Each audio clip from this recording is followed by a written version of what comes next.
It's that time again. Time to bring another presenter to the stage. I'm Derek Morton. I'm the CEO of FlowPlay. FlowPlay makes casual MMOs for Android tablets, iPads, and open web. Today we're very lucky to have Dhruv PARPIA. He's here from Amazon Hosting Services, Cloud Services. As you guys probably are aware, Amazon, in addition to being one of the largest sellers of goods online, built a huge cloud infrastructure to host their own sites, and then has decided to move that to allow other people to take advantage of those services. And Drew's here to tell us all about that. Thank you so much, Derek. Good morning, everyone. My name is Dhruv PARPIA. I am a solutions architect here in Singapore for Amazon Web Services. I moved here about a year ago from India. Before that, I was running my own systems integration firm on Amazon Web Services itself. But prior to that, I used to be a gamer. So that's me circa 2002 at the World Cyber Games. I've represented India since in Counter-Strike 3 times and in Pro Evolution Soccer as well. I was also an avid World of Warcraft player. So an addict over here, so I'm sure a lot of people in here as well. So today's talk, really we're going to talk about three things. One is the market directions we see that are taking hold of the mobile space, not from an Amazon perspective, but in general. We're then also going to talk about focusing on what matters.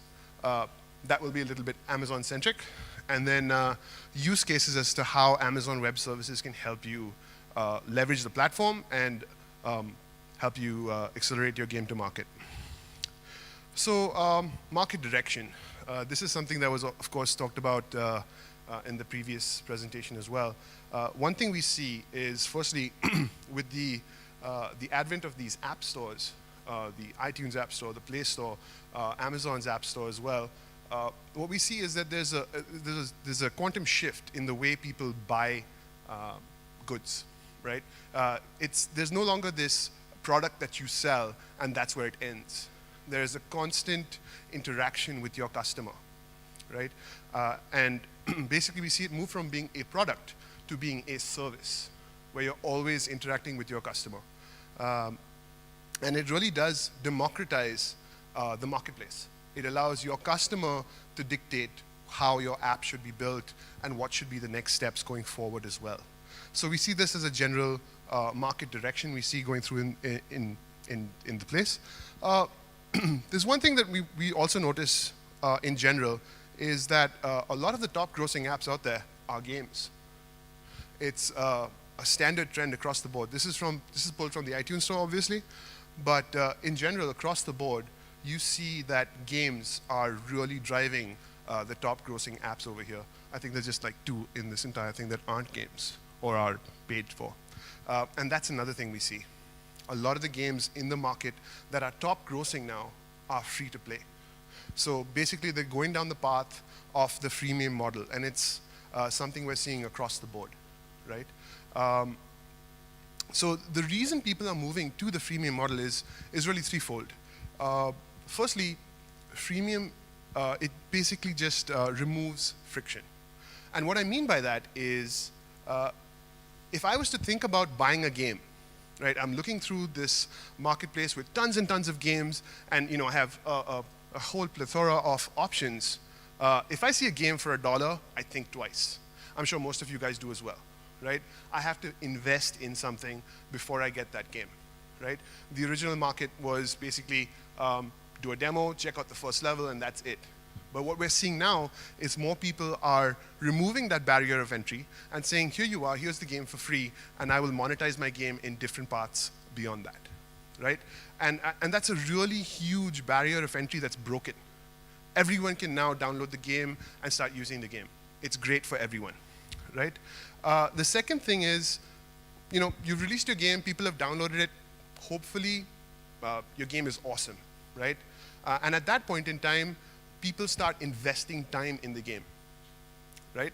And freemium does that. It allows people to start building, their zombies, adding, weird hair, adding a jacket, adding some pants, or, using decals on their cars, stuff like that. It allows them to feel invested in the game. And at the point which they feel invested in the game is the point at which they feel that they want to put more into it, right? They want to buy the new pants. They want to buy the new shoes. They want to buy the new hairstyles, right? They want to show that their characters and their objects in the game are unique to them and have some kind of ownership of that particular character or whatever it might be, right? And that's where it really comes down to the person itself, and it allows them to say, I'm okay to spend $5 on this. I'm okay to spend $20 on this, right? Because they want to do it, right?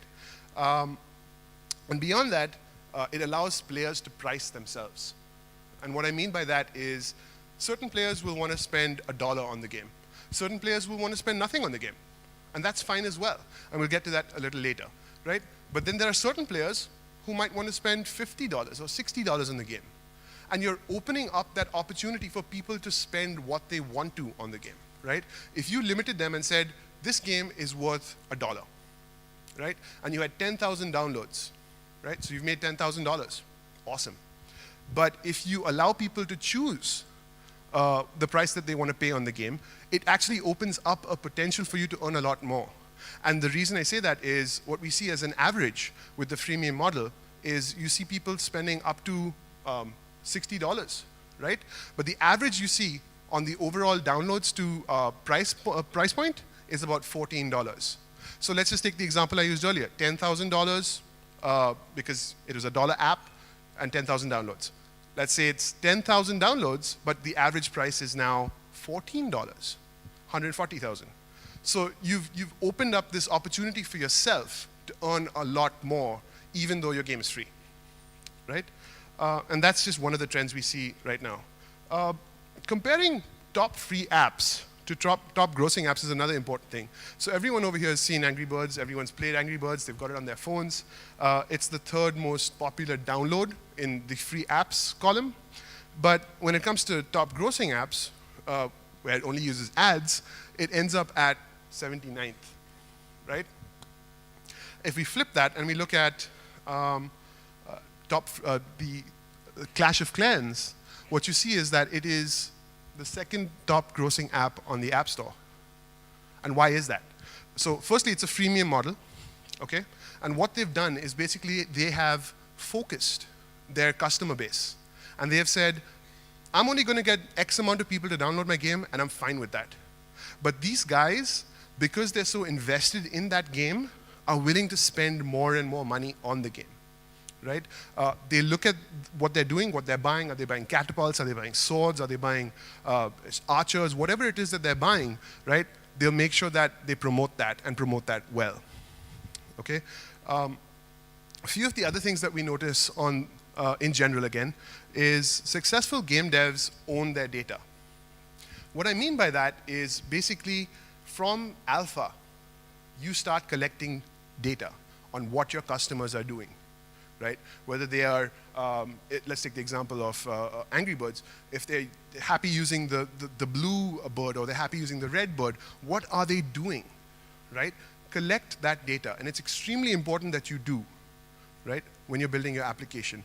A lot of people don't know this, but about 34% of Android apps and 14% of Android apps and 34% of iOS apps have backends that collect data. The rest of them don't. And I feel that this is a big point at which they're losing a lot of potential to gather data about their users, about their behavioral patterns, and how to improve your game. It's extremely important that you collect this data, right?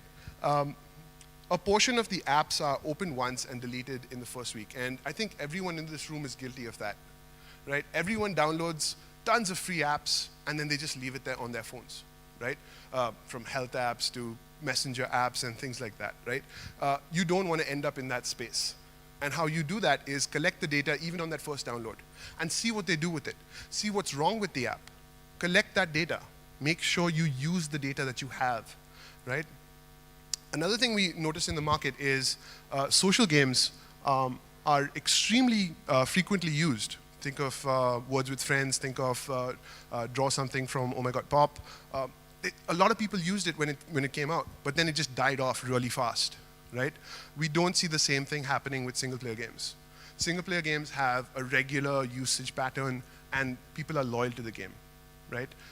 But with social games, if it becomes really, really popular, and hopefully yours does, you want to have a backend that can scale with you. You don't want to invest heavily into that. So that's, again, we'll come to that as far as how Amazon can help you scale for that piece. The fourth thing is measure failure to success. And that's really actually something that's, I shouldn't say that, it's harsh. It's more about iteration and how fast you iterate on your own platform. Does anyone here know how many games Rovio released before they released Angry Birds? Bang on. 51 games, right? 51 games before they released Angry Birds. But with every single iteration that they had, every single one, they collected data. They understood what players were doing with that data. With the game. They used it to say, you know, green pigs are cool, blue pigs aren't, right? Red birds are cool, but whatever, the purple aren't, right? So things like that. They collected this data and then they used it to their advantage and made sure that the game that they released was socially acceptable to the customers and was a big success, right? So how does Amazon help you do that? How do we help you focus on what matters, right? You may have a small dev team. It might just be 2 people, right? And you have a whole host of things that you have to worry about. You have to worry about the game mechanics, your monetization strategy, and you also have to worry about your backend in certain cases when you have social games or multiplayer games. You have to worry about all of these things, right? You also have to worry about suddenly going viral. How do you handle the spike when you go viral, right? These are all things that are important, but do you have the time with a small core dev team to worry about all of these things? And most likely the answer is no, and something along the line is going to fail, right? What we can do with Amazon Web Services is help you avoid certain failures. And how we do that is basically using Amazon Web Services, obviously. So we have this model. Our cloud model is basically, it's an elastic model, which means you can scale up and down, right, depending upon your usage, right? It's all on demand, so it's basically you turn it on, you pay for that. You turn it off, that's it. And it's pay as you go, right? So it's on a monthly basis. Like I said, it's on demand. You turn it on, turn it off. And this allows you to really focus on the other 2 parts. How do you monetize and the game dev that itself, right? Building that game, building the game mechanics. And that is really important to you, right? Allow us to do the undifferentiated heavy lifting of managing your servers, managing your databases, and providing you a platform on which to build your game upon, right? So if I look at our core competencies and our core 4 features, we have a compute piece, which is Amazon's EC2.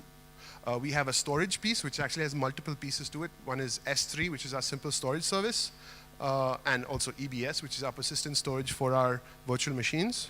We have a database service called RDS, which is a relational database service. We also have a NoSQL database offering called DynamoDB. From a networking point of view, we have multiple ways of connecting into the network. Excuse me. We also have ways of coordinating off your network. So if you want to create a private cloud, you can do that on the platform as well. I won't go into specifics. We can talk about that offline as well, right? So what I want you to think about and really grasp is to think about the cloud as a utility company or a power company, right? When it's off, you don't pay for it. When it's on, you pay for it, right? You can turn it off again and stop paying for it. This is very, very important when you think about, you know, you are just 2 people, you have a certain amount of funding, and you want to build a game, right? Do you want to invest heavily capital expenditure in servers, or do you want to just use it and turn it off when you don't want to use it, right? It's extremely important to be able to do that, and you can do that on the platform. It's all pay as you go. So if you want to store a gig of data on the platform, it's going to cost you 9 cents per month. It's as simple as that, right? And it goes on from there. You take the gig off the platform, you stop paying for it. There's no contract involved there. So traditional IT capacity planning, in general, looks something like this. you'll think ahead of schedule, right? Your IT needs across the year, and you'll put your marker somewhere where that red line is. But in actuals, what you see is your IT needs are actually extremely variable, right? They come and they go, and they probably never hit your actual peak, right? These are just a few other examples of what we see across the trends. So if you set your peaks at the red line, right, or that's your actual IT capacity, that's what you can handle, right? The blue lines are the actual trends in the market. And what we see really with gaming is the third quadrant here, variable peaks. Because you don't understand, I don't think anyone understands how their game is going to perform. If it goes viral, how do I ensure that my service is up and running? How do I ensure that I can get my microtransactions or my new payments out to my customers? It's extremely hard to do, right? What you see in general is a lot of wastage as well. It's a standard trend we see. You buy this capacity and say, I need it for my games, right? And then you see these huge amounts of wastage, right? And the other piece that you see here, especially with variable peaks, is green in our particular graph. That's customer dissatisfaction. That means that your actual capacity does not meet customer demand, and you never want that to happen. So how does Amazon help you with that? So basically what we can do is we can match your demand when you require it at any point in time. So if your IT needs are on and off, in this particular example, turn them on when you need it, turn it off when you don't, right? Only use it when you need it. When we look across the board at the other pieces, so if you see fast growth, you can see you can watch the trend and move up with that. That's the red line. With variable peaks, you can extend to meet those peaks that might be beyond what you actually originally thought. You're making money off it, so at that point in time, it shouldn't matter, right? What matters most is customer experience, right? And you want to be able to do that. You can do that on the platform. So you can basically go from one server up to 1,000 or more, right? And, sorry. So basically, one of the things that you can do is auto-scale. Okay, auto-scaling is the service we provide. It's free of charge. So let's say you've got 3 instances running behind a load balancer. They are sending metrics to our metric system. The metric system will gather that stuff, the utilization, the latency of the load balancer, stuff like that, send it across to the auto-scaling piece, which is watching the metrics. If it hits a certain trigger limit, it will spawn an instance and add it to the instance group, right? At that point, it'll send a message to the load balancer and say, here's your instance, it's part of the group now. Another thing we have is Amazon RDS. I mentioned that earlier, our database service, right? So our database service basically allows us to take care of the management of patching, backups, scaling out, stuff like that. We handle that for you, okay? Again, scaling out automatically. We want you to be able to do this for your game. You don't have to worry about storing your game or running it on one server and stuff like that. Also, people see that eventually, once they reach a certain size with their database, they want to be able to shard it out. That's one way of looking at it. The other way is they can add a cache, right? And you can do that using Elasticache, which is one of our services, or just run memcached on the platform, or even Redis, or if it works on the platform. So some use cases, I'll have to go through these really fast. So one is, the first thing I spoke about was gathering data or tracking events. So the way to do that really is game events can be tracked on the device itself, right? The data can be sent to the server every few minutes or so. From that point, you can verify the data based on event history or a start point. So let's take, for example, a high score, right? Is the user already in the platform? Is he not? You can check against the database if he is. If he isn't, add it to the database, right? Persist it to the database and then back up the database to S3, right? Which is our storage service. So just from a quick server-side code, you can look at three additions to it. Basically what we're doing is we're saying if there's a high score request, do these functions. From a client side, when they actually do hit the score, you'd post it to the server, right? So in this case, we're saying the user is Nate, and the score is 9999.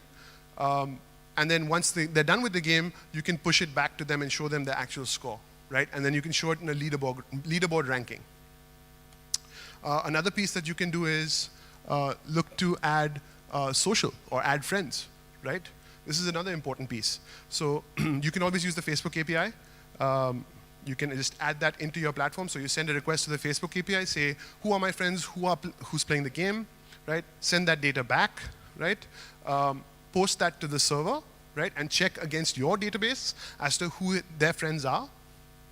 And you can look at the SDK over here. But what that looks like is what you get in your game is social interaction. And it says, you just beat Paul, keep going. And Paul looks at that and says, hey, he just beat me. Let me go back into the game and play on. So it's another way to make sure people come back into the game, right? Another piece is in-app purchase verification, right? I'm going to use the example of Amazon App Store in this case. So the first piece is the initiating the purchase from your device. You get a receipt for that. The receipt goes into the service. We'll verify that through a secure connection to Amazon's App Store through your servers. You get a verified response. You persist that response to the database, and you provide the unlock key to the device itself, right? All of this can be done on the platform. Analytics, this is a big piece as well. So what we see over here is a lot of people want to do analytics with their data, but don't know how to start. So one of the ways you can start is look at Flurry. It's a service you can look at online. Another one is Tableau. Tableau is actually a really nice service where you can just start it up on your desktop when you're small. Run it, get your interactions when you are in alpha, understand what people are doing, stuff like that. We spoke about that earlier. But eventually, if you do grow to the size where you can't just run that stuff on one server, you can also look to take those logs out from S3, which is the last bit over there, and add EMR, which is Elastic MapReduce, based upon Hadoop. Okay, you can then reduce that to what you need and only what you need, and then tag in or add in a BI front end, be it Tableau, be it Jaspersoft, be it MicroStrategy, whatever it is that you want, you can add to that piece. Another piece is content, getting content out to your customers, right? It's an extremely important piece. So let's say your artist will commit a change or upload an asset, a new sword, a new pair of boots, or whatever it might be, right? That asset is then released to distribution once the release manager says, yeah, it's okay to go, right? At that point in time, you'd push it to an edge location. We have 40 edge locations across the globe, which is a CDN. You would send a push notification from another service to your customers that says, the new boots are available for download. At that point in time, if they want it and they purchase it, you can then send a request to the CDN. It'll just grab it from there and give it to your customers. It's very important to have your content closer to your customers, right? What we find is that 70% of mobile transactions basically stop if it takes more than 5 seconds to complete the transaction, right? So you want it much closer to your customers. In short, data engages, data differentiates, and data monetizes. Thank you. Yeah, that's all I have right now. I know we're running out of time.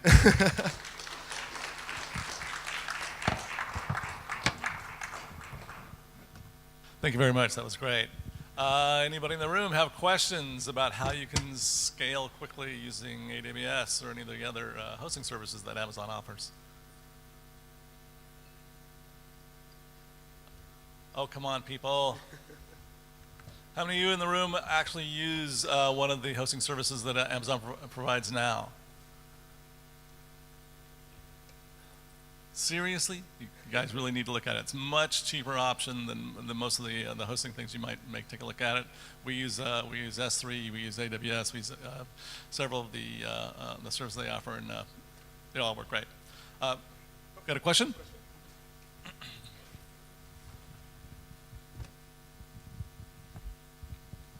Two questions. One, is it possible for us to get a copy of your PowerPoint? There is PDF? a SlideShare already online. Oh, so thank you. It's actually, I can send you the link to that. We can talk about that offline. Thank you. Yeah. Other question, for countries such as, for example, Indonesia, where credit card penetration is still low, Yeah. what are the payments options you offer those types of markets? So we don't have any direct payment options aside from what you've just mentioned. But there are a lot of third-party companies that work with us on the platform that will offer credits and the likes. There are local companies as well. Cash is king right now in a lot of these markets. So I would look to them to really leverage that on the platform. Yeah. So you can build in an API with those guys and then have that talk to the backend. Yeah. Anybody else? Thanks again. Great presentation. Thank you so much.